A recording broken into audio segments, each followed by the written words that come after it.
Ever wonder why the wisest man in the Bible had 700 wives? And 300 side chicks on top of that?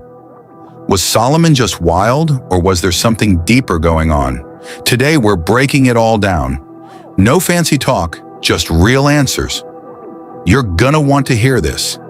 You probably heard this before. Solomon had 700 wives.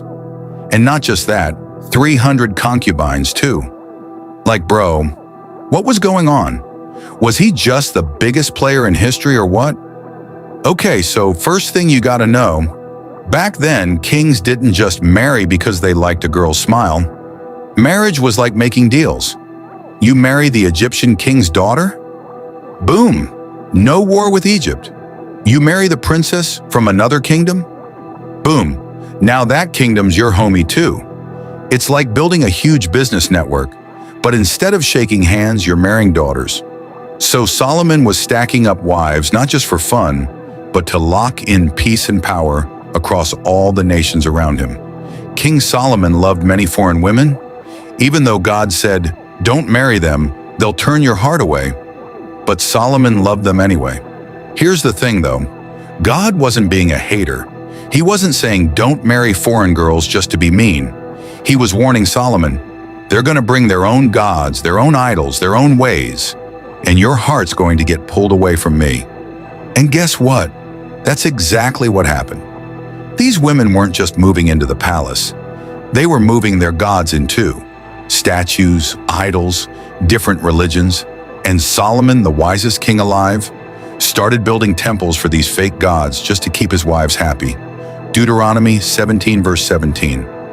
The king must not take many wives, or they will lead his heart astray. Yeah, the Bible had a rule written way before Solomon's time. God already said it clear. Kings, don't stack up wives. But Solomon probably thought, man, I'm smart.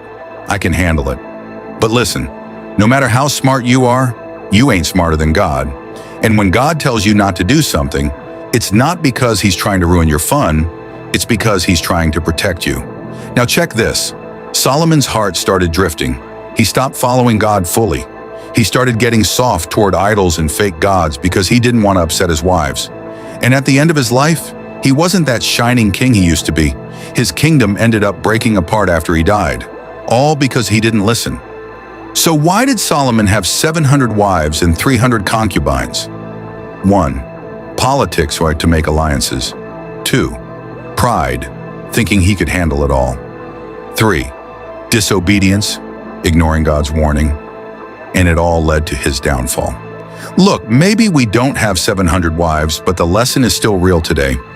God tells us certain stuff not to hurt us, but to save us. Every time we think, I got this, I don't need to listen, that's when we start slipping. Stay humble, stay listening, stay close to God.